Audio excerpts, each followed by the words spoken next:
Cool.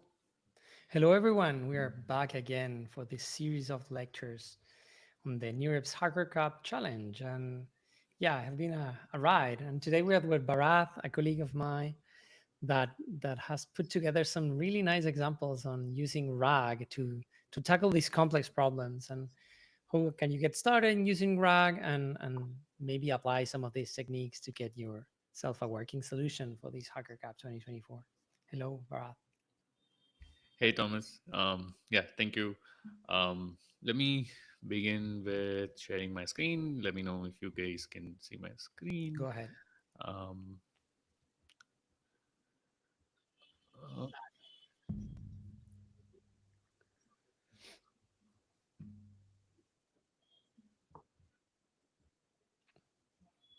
There you go. Perfect. Perfect. Okay. Uh, Slideshow. All right. Let me know if you guys can I see will my be screen right now. monitoring YouTube and checking for questions, and I may interrupt you at some point, like if you have some Sure. questions. So go ahead. Um, all right. So, like before we get started, but I work at Weights and Biases. I'm a machine learning engineer. For the last year, I've built this RAG application called OneBot, and OneBot is a developer assistant that answers queries on Discord and Slack, based off of like Weights and Biases documentation. And I've used that experience a bit and some of the learnings that I've had from that experience to build this code generation agent for this competition, right? So before we get started, like I wanted to understand for myself what AI for problem solving meant and how agents and LLMs can be used for problem solving. And I was reading through the Hacker Cup problem statement and going through some of the starter code, and I realized that there are a few key challenges, right? First, these problems are based off of complex algorithms. We already have like GPT-4 being able to solve some algorithmic problems. We are able to like ask it for some code, and like it's able to generate some code. But then these problems have like more intricate data structures, or use more intricate data structures, and they are also novel problems, that is problems that these models have not seen before. And they have memory and time constraints, and also like the descriptions themselves can be quite convoluted overall. And all of these things put together can make these problems very hard even for humans and experienced programmers. And that is why I think there is like a separate breed of programmers who are like competitive coding programmers. And therefore, like I found that like when I just put this problem at like on ChatGPT, I couldn't like get the model to generate anything useful, right?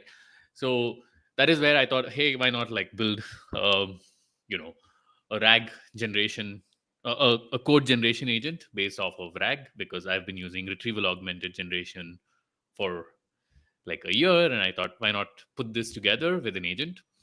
And that's what resulted in this like complex pipeline that you see on the right side. But then this pipeline, while it might look complex, it's made out of like few key components, and that includes a data set of like similar problem solution pairs. That is, I found a data set that had like a few million problems and their corresponding solutions, all from uh, you know competitive coding um, places, and or websites. And then first thing we had to do was like build some sort of similarity search, and then build a multi-agent framework, and then put in some few short learning into that multi-agent framework, and then add some self-reflection and refinement to make this whole like thing an agentic workflow. Now I used like a lot of terms and like made it look very complex, but I'll like the whole point of this presentation is like to go over each of these components to describe like how these can be built and how you can probably utilize this to like build your own agent and maybe even like win the competition with something like this, right? um yeah, so the again, going back, like build the some of the key things that I had to do while like building these different key components was like, build that massive data set, right? And to do that, the first thing that I did was leverage this code contest data set, which was released as part of this alpha code paper. And as part of that, they released these similar, you know problem solution pairs.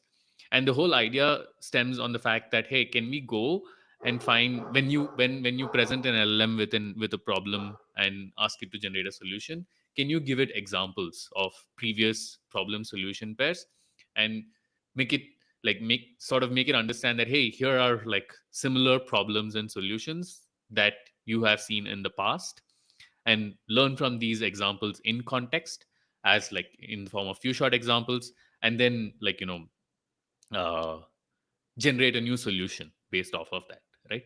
But then to do this, um, you have to have like some sort of code data set. And I could have as well relied on like past competition data, which from the same hacker cup competition. But then I thought, hey, if there is a much larger data set, there is more chance of us being able to like find more problem solution pairs.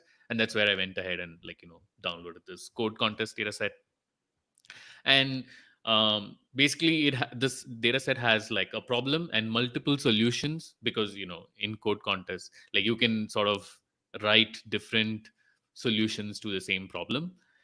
And some of the steps that I like take do is to use abstract syntax trees to parse these code examples. There is a specific reason to that, and I will like share that next. But I parse these into abstract syntax trees representation, and then use Hugging Face data sets, because overall this is like about 1.4 million records, and it takes like quite some time to process.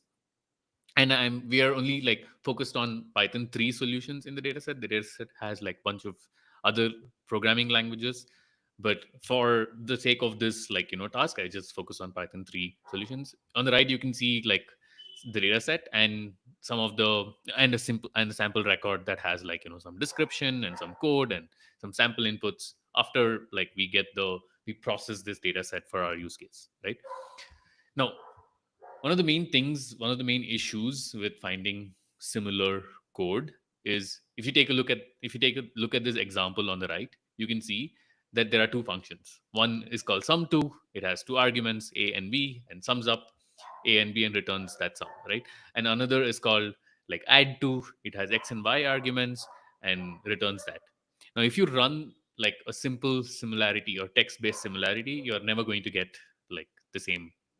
You're never going to get these match, right? So if you try to look up, hey, can you if you write a function and then try to like look up for similar functions in a data set, you're never going to find the same function, because you might be using different variable names or different function names and other stuff, right?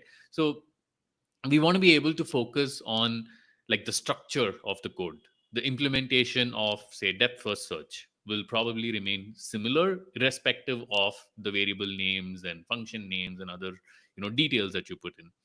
Same thing, same thing is the case with like a merge sort implementation, right? So when you're trying to retrieve code, you might want to like retrieve code that looks structurally similar, and this is where AST parsing comes in. And I used AST parsing to like parse these functions into these tokens that sort of look similar, at least when two functions are structurally similar. Now, why go through all of this? Because overall, we have like 1.5 million problems, and we have to be able to quickly search through these problems. We could have like done some sort of like code embedding, and you know, we could have used OpenAI embeddings, but then embedding 1.5 million documents or problems, and being able to search through them efficiently is going to be quite problematic, or especially given that you have a time limit and you're supposed to like be able to like generate code in within that time limit, right? So that's where, but obviously searching for structurally similar code doesn't necessarily result in um, code that is semantically similar, right? So we're trying to look for I've implemented a function to solve a problem, and then I'm trying to see if there are similar problems that that I've encountered in the past and learn from those problems, right? So what we do is we take this two step approach where we first go and find all the similar problems or structurally similar problems using BM25 algorithm and the AST parsing that I just explained, and then contextually rank and sort of narrow down these 50 problems into like three most similar problems that I can sort of learn from, or that I can get an LLM agent or model to learn from, right? So that is where we follow this two-step process, and do some sort of candidate generation, and then narrow down these candidates, right? Once we have these similar query solution pairs from the past, so here's where we are, right? We have an LLM agent. It's generated an initial draft solution to a problem. We've gone to our database and fetched three similar problems that look very similar to the problem that we are trying to solve, or we are asking the LLM agent to solve, right? And then obviously just sticking in this problem and solution is not going to really help the LLM agent in being able to reason through the problem that it is currently solving, right? So in order to sort of um, teach the LLM agent or LLM model um, the kind of steps that it needs to follow, what we do is we enrich the retrieve problem statements using another LLM. But this LLM has a much simpler task, right? It has a problem and it has a solution. So if you look at the image on the right, you can see that we provide the problem description and a solution to the model, and then we say, hey, given this problem and solution, can you explain the core question that the problem is related to, and can you extract the key problem information? Can you also explain the algorithm, and develop a high level tutorial and come up with a step by step plan to create the solution, and also generate language agnostic pseudocode.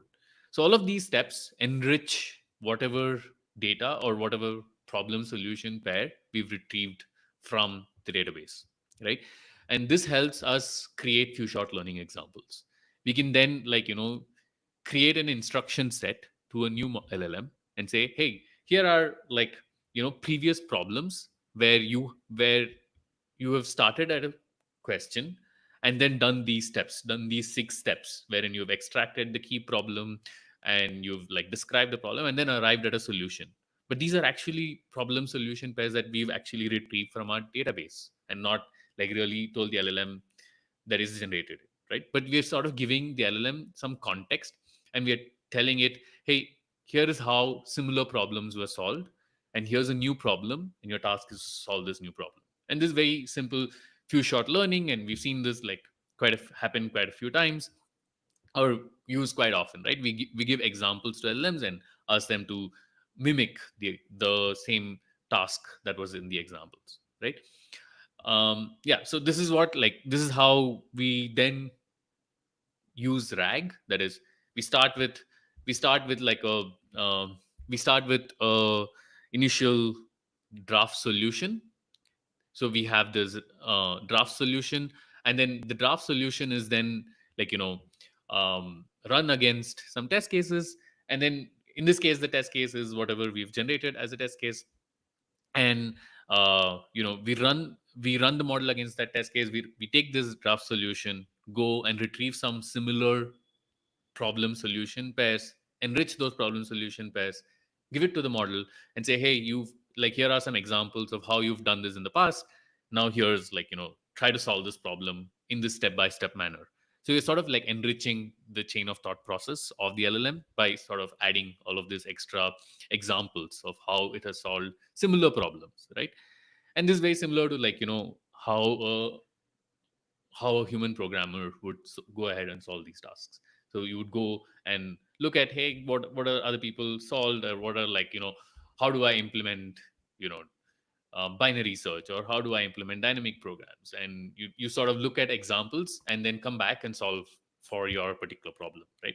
In the same way, like we're teaching an LLM to do that, but then obviously it might, fail in some of these tasks, even when it is given like some solution, right?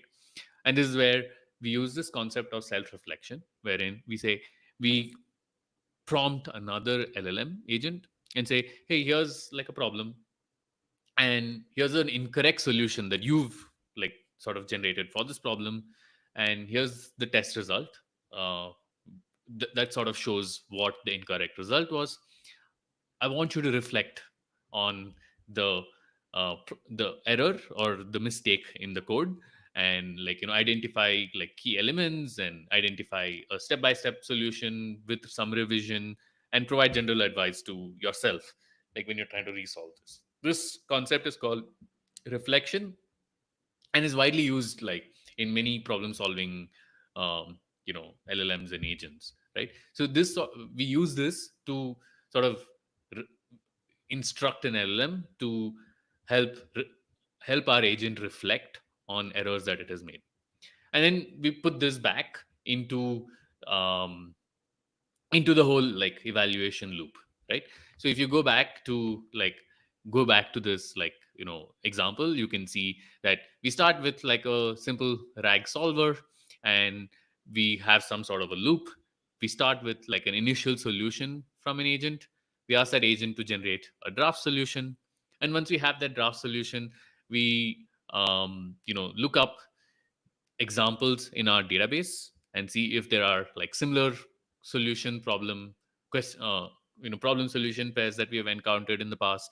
And then we ask an LLM to describe these examples, and then we try to generate a new output or a new solution based off of these described you know few short examples, right?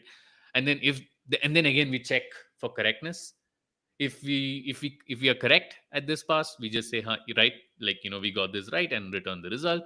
Otherwise, we rework the solution using reflection and try to provide an improved solution and check for correctness, and then repeat this in a loop a few number of times, right? This is like the entire gist of the agent that we've built, or I built. And it I try to test this agent in these three different settings. The first setting being like zero shot examples, wherein it's not where we just prompt an LLM and say, hey, here's a problem, try to generate a solution, right? And then the second setting that we tested is in this rag setting, where when we go fetch these examples from the data set, and then show an LLM the examples, and then say, hey, can you now try to generate and solve for this, right? And then it tries to solve for that. And then the third setting is this reflect loop, self-reflection loop, wherein the LLM uses RAG first to generate a solution, and if it fails, it reflects upon its errors, and then tries to regenerate, and then tries to run this. And then I evaluated this with two different models, like a fast model, the GPT-4o mini, and then slightly stronger model, GPT-4o, and few different temperatures, 0, 0.5, and 1. And yeah, you can see like the code that I used to like sort of run this. All of this code is on GitHub in the starter kits, and like you can sort of like take a look, and hopefully this inspires you. But yeah, no surprise that you can see in this like graph that this is just a simple evaluation dashboard of uh, the three different models. So you can see that I have the zero shot agent, I have the rag agent, and the rag reflection agent. The zero shot agent like got like none of the five. So I tested on the five different problems from last year's practice samples, and found that zero shot agent did not get like any of the problems right. You can see that the rag agent got like one problem right, and then you can also see the self reflection agent like get two problems right, right? And if you like look at, like for example, if you look at this example, you can see how this is the dim sum delivery example, and you can see that both the zero shot agent and the rag agent like sort of get it wrong. but then the RAG agent solution is like slightly better than the short agent solution, and then like it gets even better with self You got the reflection. dim And sum to pass. yeah, and then we got like the self reflection agent to like pass the whole Okay, problem. can you talk a little bit more? Because yeah, everyone has shown this problem, and that this is one of the hard ones. And Oh, did it grab like the RAG part grab like similar problems that related, I don't know, to maybe moving on a grid, or I don't know if you explored more of what was the actual. yeah, are you able to see this part of my Yeah, yeah, screen? perfect. Yeah, okay. So here's like this particular reflection agent, right? And we were talking about um yeah, we were talking about comparing the dim sum problem, Mhm. dim sum delivery, right? Okay. um So basically, you said that the RAG is not, it was not enough. This is, of course, this is not deterministic, but like the RAG part was not, even if it retrieved something, couldn't, yeah, it couldn't produce. But the self reflection helped to actually come up with the solution. that's right. So I'm just like opening up the trace so that we can like Great. work through this, right? Yeah. um Right. So here's like you can see the self-reflection agent. It's tried first like a zero shot solution, and you can see like the solution here. It's you can also like open up the source code and view it in code form, right?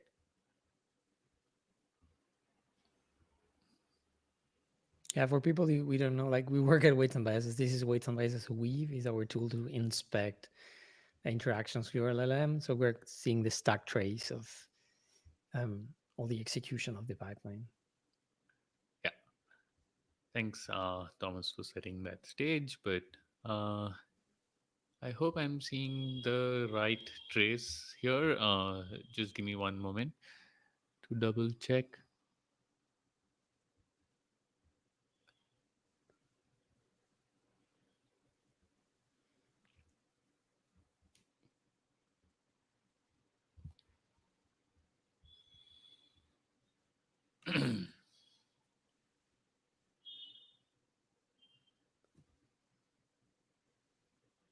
If you open that evaluation, you should see like the 5 problems, and then like you can open the specific one. Yeah. Uh, So that's, yeah, that's the zero show. Oh no, that's the RAG with self reflect. Then like you should have problem name somewhere. Here. Yeah, that's the trace for dim sum. Yeah, I never could make this pass. Like dim sum is a nightmare. If you have watched the other lectures, like basically this problem has a super simple solution, but LLMs tends to like try to explore the full space, and once they like start doing that, they never come back to the simpler solution. Yeah. So they get stuck in that like kind of behavior. Yeah. So according to like this, it's gone and fetched and like it's done these steps. It's like sort of created a draft solution, and there are like 5 hidden calls here, but it's like used that draft solution and was able to like just because we have this examples in them, it was able to use Oh, that solution to can you like open one of the retrievals? yeah, let me find a different problem for retrieval and show you that. Right. Okay.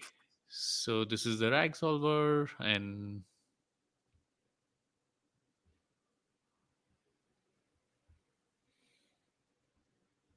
right. So you can see this, and you can see here that we create some examples, right? If you're not able to see my screen clearly, let me open it up so that and make it bigger. Yeah. Uh, right.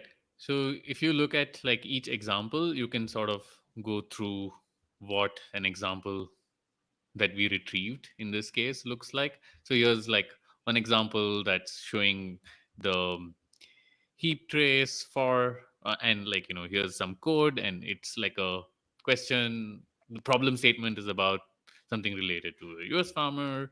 And the initial RAG solution that was generated, or the initial zero shot solver, sort of generates a draft solution. And you can look at that draft solution here. And yeah, you can see that it's like the problem itself is related to weights in a graph. And the core question is about, hey, given like two different weights in a graph, can you like identify how to find? And the more details of the problem itself is here, I guess. Yeah, here, apple a day. This is two apples a day problem. And I'm showing this trace because it shows like this loop of being able to like generate a draft solution, and then go check for correctness, and then go and generate and like look for simple look for examples in our database, and then describe those examples, and take all of those like five descriptions of examples and generate a solution for the problem itself. And in that, And like did it pass like the score? Can you open the last call? yeah, it Oh, did. it failed. It failed Yeah, because I also limit the number of iterations to yeah. just like make things a little faster. But if this self-reflection loop of like trying a solution, finding similar problems, going back and trying more, you know problems like that, and finding more similar problems, this loop in a way works. And that's what like my initial evaluation shows. Obviously there's like a lot of scope for a lot more work. This dashboard I wanted to show is that like if you look at it, we got like two out of the five problems that we tried. Most of the time you see that the RAG reflection agent gets two of them at least correct, right? That's and then high. Like, and then you see that the RAG agent sometimes gets two of them correct, and sometimes it gets only one of them correct. But then the yeah. zero shot agent either gets one correct or Yeah, gets it gets zero the correct. cheeseburger corollary one. That's Yes. like the easiest one. Yeah, so it And usually gets the zero shot agent gets the cheeseburger corollary ones correct most of the time. But yeah, otherwise it's always otherwise like getting the evaluations wrong when it is in a zero shot setting, right? yeah. And how do you feel like in that? I feel that just to put like some context here, like we have been playing with the data set for a while. The practice folder has been like our like test bed for our experiments, and encourage people to actually download the 2023 data set, run it on ChatGPT, not even like write code and play with it, and to get an idea and a grasp of what we are. So then come to Discord, we can chat and like that's why I was saying like dim sum is like a hard problem. I would say one of the hardest on that batch, and it got that one correct. And but for instance, there's like two cheeseburger problems, and the second part may need the first part. Are you like piping the solution from the first part to the second part? No, I'm not. I did not make that And then we could relation get three, on part three out of two. five. Yeah, possible. But what I do treat them as individual problems. Yeah, But there fair was enough. there were some interesting other interesting observations that I did make in some of these like evaluations that I was comparing, which was the fact that I could see that in some setting the zero shot solution timed out, like the model, whatever it was trying, timed out in the zero shot setting. But then in the RAG setting, it was erroring out with a mistake. And in the in the RAG with reflection setting, it had almost gotten very close to the answer. And if I had run it for like a longer number of iterations in terms of this RAG reflection step, When you I've say just run it for iteration, two it's like self-reflection, no, like fixing. That's right. Okay. Each iteration is basically, you know, create a solution, try to find, try to reflect on errors in the solution, improve that solution. And if that fails, go back to the database, find new like, examples to learn from, and then try again. So that's one iteration, right? So I Yeah. just stopped. I always usually stop at like 2 iterations, because yeah, this, even with 2 iterations, this only reaches like around 2.5 minutes. So I feel like there is more, like, it Okay. could. Yeah, we have 6 minutes. We should be Yeah. using all our time. Yes. So I felt like I could spend some more. I mean, the model could have spent some more time on some of these iterations and generated better solutions. But yeah, Yeah. that has been like one observation that I made. Um, I feel yeah, that like there is like how do you feel and what is like possible exploring directions, because I feel that if the everything is based at the beginning on the zero shot solution, that if the code it generates is super far away from the real solution, we're kind of screwed, no? Like, that's because it's gonna absolutely true. search everything with that code base in mind. Yeah, and I felt like one of the there are like some of these uh, you know problems with these agents. You're right that if you start with like a initial bad solution and immediately start doing rag over it, you will end up with like a bad trajectory that you will fall in. And that is where I think the first step of self reflection comes in. And if we had done self reflection slightly before we even did rag, maybe we could have corrected that, right? But then without the rag examples in place, the self reflection loop also sometimes puts things in a bad trajectory, right? Yeah.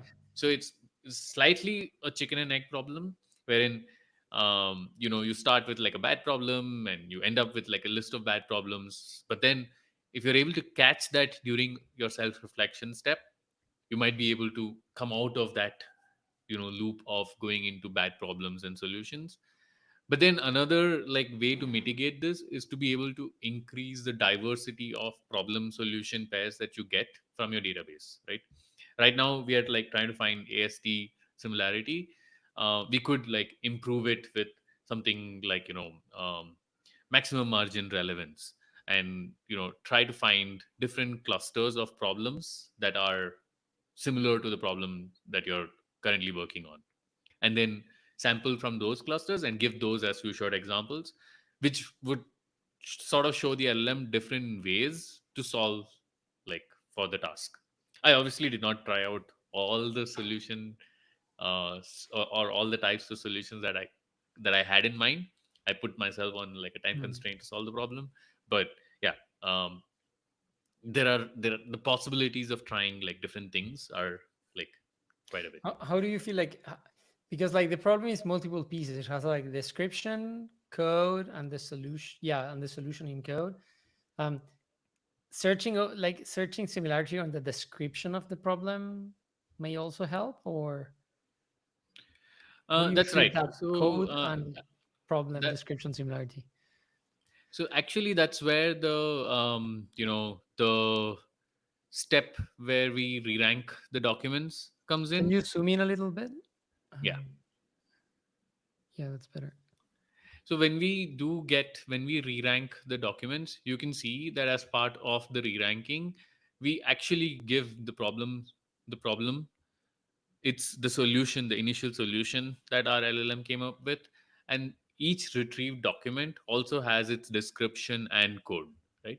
So when we are re-ranking and when we are getting these embeddings um, you know per problem description pair, we are actually getting both, or getting our embeddings for both the problem and the description, basically, right? So we are getting embeddings for both the description and the code for both the initial solution and problem that we are trying to solve, and the problems and solutions that we have retrieved.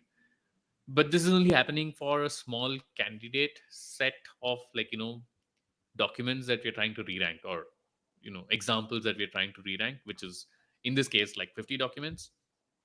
But then with the like but then we only run the AST similarity match for the rest of the code. So on the 1 million documents we are running code search, But on the 50 documents, we are sort of actually running, we're checking for problems as well as solutions that look similar to problem solution pair that we are currently working on. Okay. And do you feel that that embedding part like slows down your, yeah, you could do that beforehand? That's right. You could do that beforehand. You could like, I feel like the constraint was in this case, like, if you if I had like I'm running this off of my laptop, right? So there is, and I'm imagining a lot of people will might use APIs, but they'll be doing their development on like much smaller systems, or they might not have access to like really large production machines to run all of this. And if you're like running or storing 1 million or 1.5 million embeddings, you're going to take up a lot of space in terms of disk and RAM. And when you're trying to do similarity search, wherein you're trying to do like similarity search with one of these new vector databases like LansDB or Quadrant or Chroma, or any of these, you're going to like suddenly have to tackle issues with memory and issues with disk space and things like that. And the whole point of like trying to do this AST similarity and come narrow down to a shorter subset was to like avoid all of these other issues that you will otherwise have to deal with when you're building like production rack systems.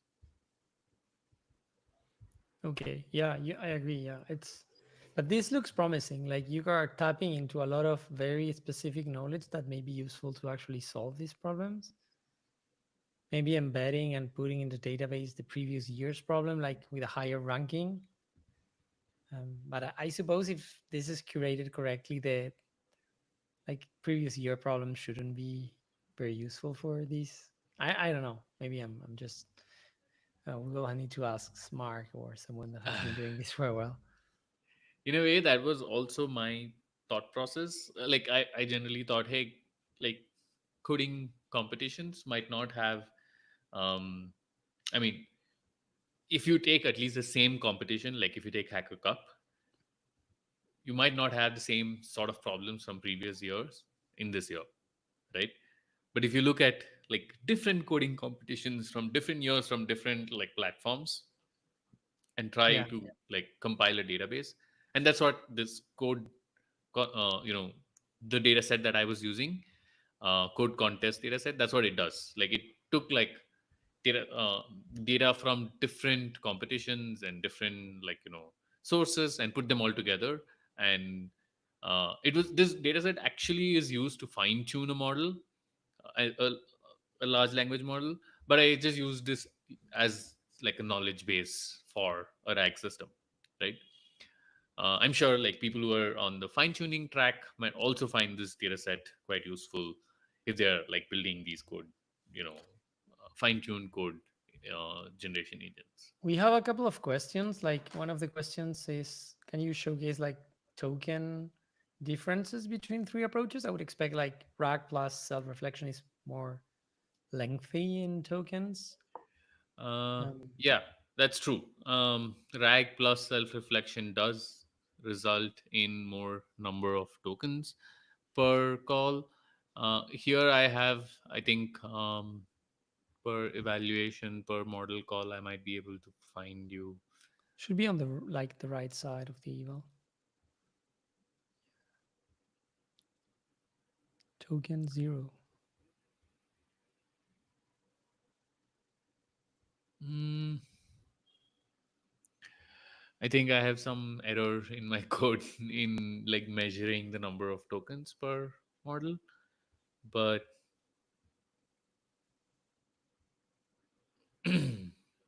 Yeah, we can share that info afterwards. Like I'm yeah, I curious. can like drop that Yeah. info later. Sorry. And other people was asking about like, yeah, he tried similarity search, but my LLM keeps hallucinating as I using a large data set. How to make my RAG extract the relevant information? Like that's basically the golden question. um, I feel like adding some sort of structured output generation with validation allows normally gets you to reduce the number of hallucinations.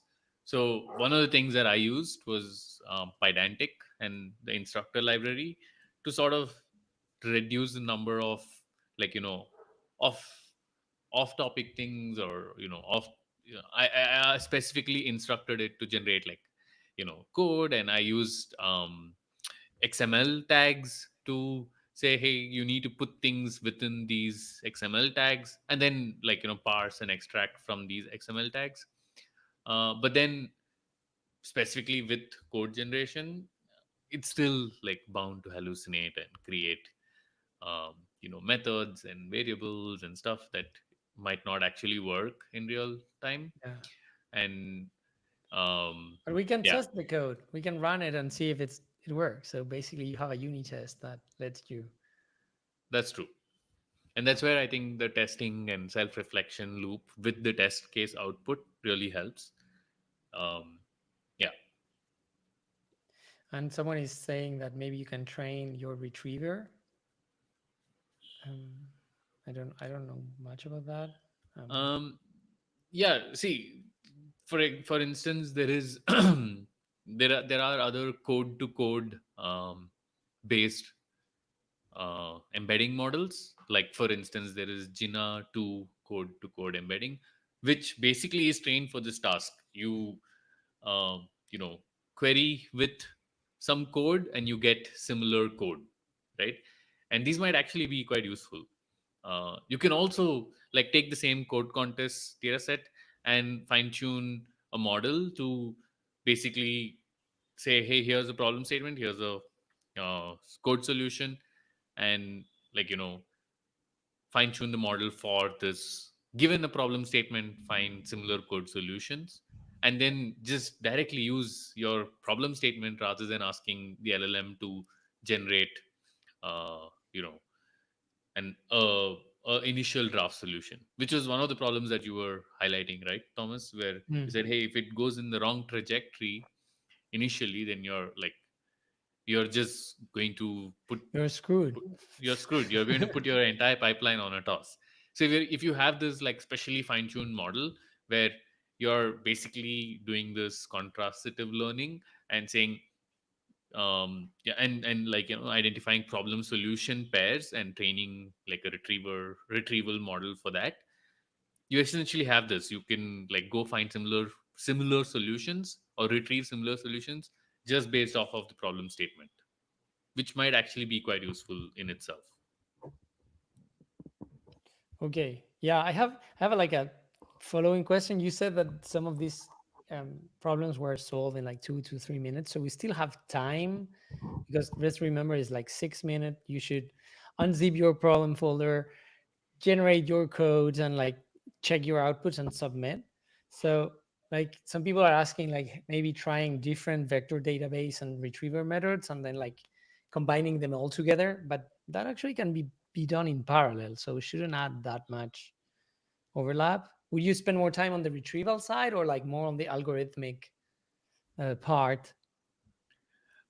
I think for me, I mean, in this test that I ran, see, the BM25S retriever is quite fast. Like, if I when you run it, it runs in under a second to retrieve, like, top 50 examples. Okay. Similarly, when you run OpenAI embeddings, you, at least for the embedding calls, when you run them asynchronously for 50 examples, you get them pretty quickly. Like, you get them in under 5 seconds. So between these two, you, like, initial candidate generation and OpenAI embedding generation and retrieval, you're totally spending, like, somewhere around 25 to 30 seconds to find candidates, right? But the most amount of time is actually spent on the large model calls, like the GPT-4 calls, wherein you've generated all these few short examples, you've given it to a model, and you're asking it to, like, solve based off of this. Now your prompt is much longer because you have, like, few short examples in it, you have different problem descriptions and solutions, and then you also, you ask the model to generate. So that's one of the longest time taking steps. But also, I think the other longer step that I noticed was the self reflection step, wherein Yeah. it needs to actually uncover the mistake and then try a new solution to the problem, and then submit And that solution. it's very chatty. It will like output a bunch, like 2,000 tokens at once. So That's true. yeah, so it's gonna take a couple of seconds. Hmm. I'm curious, like, yeah, you said like you will retrieve, and then we basically you're using RAG to retrieve to put on in context examples, few shot examples. So there's multiple ways of adding your few shot examples, and like from these models that have like turn-based conversations, like you have assistant and then code and assistant user. So you end up with this list of huge messages at the end. Like I remember in my example, I had like 15 messages for each like trajectory. How are you adding the retrieved examples? Are you adding them like as a conversation, like, hey, you asked for that and you got that, or you summarize them on a prompt, or like, can you give us some tips on that, because that's like super important. That's a very good question, Thomas. So what I've found, or this is very anecdotal, this needs more, like you know No, let's go empiric. anecdotal. Like, Yeah, this needs more like proper experimental evidence. But my anecdotal, experimentation with this has been that, if you look at like the screenshot here, you can see that I stick in the examples into the system prompt. Okay. oh, And the main reason for this was, when given as when given as part of the system prompt, I found that at least GPT-4 models, I don't know how Claude models work, when given part of when given as part of the system prompt, it follows the instructions much better, or it follows the prompting format instructions. It like you know it it's much closer to following the instructions when things are as part of the system prompt. But then when you do this user assistant turns, I find that it's able to deviate from the initial system prompt instructions that we gave it, by suddenly, in one of the turns, it suddenly chooses not to follow like past conversation or past pattern that it was yeah, we have all generating seen that. outputs Like from. you ask to solve something, and it comes up with the same solution again. That's true. And that Okay. I've observed, and I've also observed that if I ask it to solve in this step by step manner, and say, hey, first identify like the core question, and then come up with like some steps to solve, what it does is, when you have this long user assistant turns, it suddenly stops following those instructions and just directly jumps into like generating code, instead of planning step by step or things like that. And that's where I feel like, adding these examples, or few short examples, into the system prompt usually works better. Okay. Can we? Yeah, you're gonna share the code with everyone, so people will be able to rerun this and see how it works. But y- y- most of the time, what I see is myself and other people end up like appending infinitely to this huge message list, and the system prompt never changed. It's at the beginning, and but so you are like, you have different chat lists, but because at some point like you get these examples back and you change the system prompt from the original one. So it's That's like right. you like fork into a new conversation basically. Yeah, that's right. Okay. And that really helps keep things in context. For like, you have different LLM calls, and you have like, you forked into a different conversation, come back. Yeah. But Yeah, basically it's like you're in ChatGPT, you have your conversation, you got a lot of info, you create new empty conversation, and like you reformat stuff so you can redirect the model to get what you are looking for. And I think that's something that, yeah, it needs some, yeah, you need to think on a different way. Yeah, of course there's multiple ways of like injecting into the fusion examples, but I haven't never tried injecting with the system prompt. Like I'm gonna try. There's a lot of insight in what you have shown us. I don't know if there's more questions. People are asking if it's possible to use Claude. I suppose yes. Um, trajectory optimization, something I suppose related to what DSPY showed yesterday. Yeah, that's another beast. I would say you can mix all the different solutions that people have shown in the webinars, but um, you need to be under 6 minutes. That's the game, basically. That's right. So let's wrap it up. And I think it has been pretty fun, actually. Yeah, I had a lot of fun like trying to come up with like a solution.